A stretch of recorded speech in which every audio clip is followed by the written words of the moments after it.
Gjykata kushtetuese dje foli. Përsëri e përsëriti atë që e kemi thënë që disa muaj si organizata të shoqërisë civile.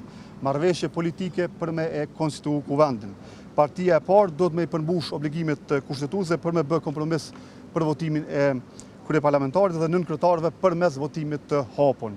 E drejta për të propozuar kandidatin për kryetar të kuvendit ta kanë grupit më të madh parlamentar. Kjo gjë është e ditun, kandidati do të më siguru 61 vota për kjo drejt, nuk kupton pasaj që edhe me bloku kuvendin e Kosovës deri në pafundësi. Duhet me u kërku konsenzus ose kompromis i nevojshëm. Kjo drejt nuk mundet pra me u përdor për me u bloku kuvendi. Ky detyrim vlen edhe për grupet e tjera parlamentare që nuk janë grupet parlamentare të mëdha, të parat. Gjykata ka bërë të qartë se kushtetuta, rregullorja dhe praktikat parlamentare përcaktojnë procedurën e konstituimit të kuvendit. Asnjëherë nuk ka pasur votim të fshehtë për zgjedhjen e kryeparlamentarit. Ka pasur votim të fshehtë dhe ka sipas ligjit për presidentin, për anëtarët e gjykatës kushtetuese, për kryetarin e gjykatës kushtetuese, por nuk ka votim për kryetarin e kuvendit. Dhe kjo lidhet me atë që me datën 8 prill, kur është mbajtur mbledhja e parë e kryetarit të kuvendit me kryetarët e partive, përfaqësuesit e partive politike, kush përcakton rendin e ditës dhe kryesuesi i seancës, zoti Dehari, këtë rend të ditës duhet ta ekzekutoj me përpikëri dhe jo duke devijuar nga ajo seancë. Në ndërkohë, sipas aktgjykimit, tashmë kuvendi do të duhej ishte dashur të konstituohet, pra 30 ditë nga dita kur janë mbajtur zgjedhjet e fundit. Ama sot kanë kaluar më shumë se 2 muaj kur do të duhej të përfundonte seanca konstituive.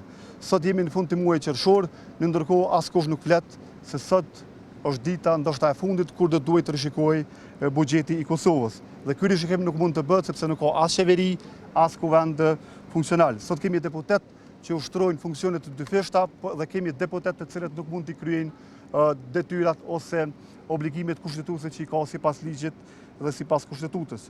Këta as nuk mund me mbikëqyr, as nuk kanë kënd me e mbikëqyr. Ndërkohë parlamentet e vendeve të rajonit kanë ratifikuar marrëveshjet që i marrin fondet nga plani i rritjes së Bashkimit Evropian. E vetmja Kosova që nuk ka arrit të marrë as 1 milion euro nga këto fonde. Në të njëjtën kohë, sot përballemi edhe me ngritje të çmimeve të shportës ushqimore, të naftës dhe të energjisë elektrike, në ndërkohë nuk ka as qeveri fuqi plot dhe as kuvend funksional që mund t'i adresoj këto çështje. Sa më shumë vonohet ky funksionalizim i kuvendit, aq më të thella kanë më bë pasojat për qytetarët dhe për shpresat për një vend më të mirë. Koha tani është për përgjithësi, nuk është për interesat të ngushta partijake, as për ndonjë kalkulim elektoral edhe personal të ndonjë lideri politik në kuvend. Konsenzusi politik është domosdoshmëri që të dilet nga kjo situatë. Nuk ka hapësirë për kushte edhe vonesa, në ndërkohë partitë duhet milan interesat, siç e thash edhe më herët, interesat afar të shkurtra dhe për ndonjë interes elektoral edhe personal të ndonjë lideri politik ose të ndonjë partije politike. Kuvendi do të më konstituu, tashmë kemi edhe një gjykim të gjykatës kushtetuese, të cilët duhet t'i përmbahen në përpikëri edhe kryesuesit Dehari edhe të gjitha partitë politike të tjera parlamentare. Kjo ishte sa i përket pjesës së parë, fjalën e merr Alleni nga deputeti.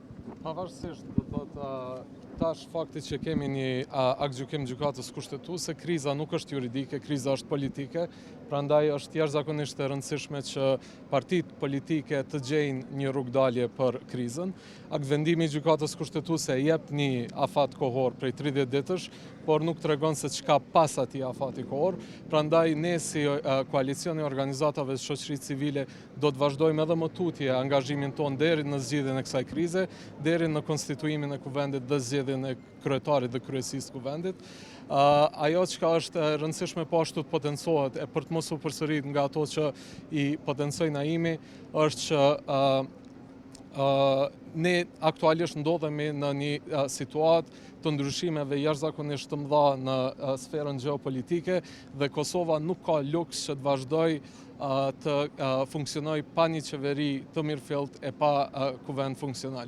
Prandaj ne do të vazhdojmë angazhimin ton deri në fund, deri në zgjidhjen e kësaj krize dhe shpresojmë e urojmë që partitë t'i lënë interesat e tyre anash dhe të fokusohen drejt zgjidhjes që është në interes të vendit.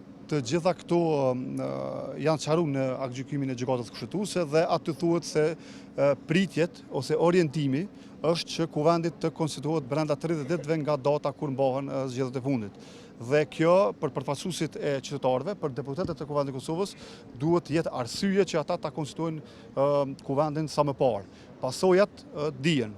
Tani më 2 anëtarë në gjykatën kushtetuese nuk janë në gjykatë në përbërjen e kësaj gjykate, 2 anëtarë nuk janë në Komisionin e Parave për Media, 2 anëtarë nuk janë në Agjencinë Kosovare të Privatizimit, 2 anëtarë nuk janë në përbërjen e fundit të kursimeve pensionale dhe pasojat, nëse nuk do t'i vërejmë direkt, do t'i vërejmë indirekt edhe direkt në fakt pas 3-4 muajve të tjerë. E përmend edhe më herët. Rishikimi i buxhetit do duhet të bëhej në këtë muaj, në muajin qershor. Nuk ka qeveri në detyrë, nuk ka qeveri funksionale, nuk ka kuvend funksional që mundet me e bë këtë në mënyrë që me i adresu çështjet e komunave. Janë 3 komuna të cilat nuk kanë buxhet ende dhe funksionojnë sipas buxhetit të vitit të kaluar. Si ka mundësi që deputetët e Kuvendit të Kosovës përfshi dhe veçanërisht shumicën parlamentare ose partinë politike që ka dalë e para, të mos e bëj kompromisin politik, cili do qoftë që është ai, nuk na takon neve që ta bëjmë zgjidhjen edhe propozimin për marrëveshje politike, po propozimin që të takohen dhe të bëjnë një marrëveshje që të dilet nga ngërçi.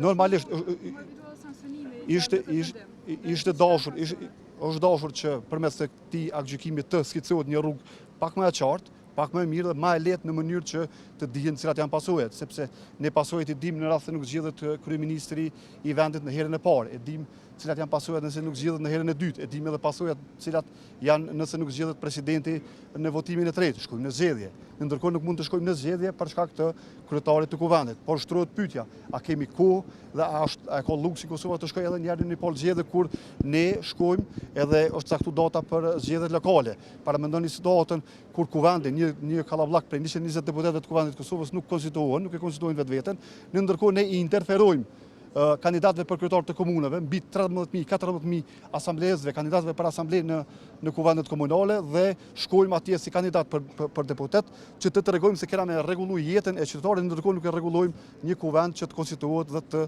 themelohet dhe të formojnë edhe trupat e tjerë të kuvendit.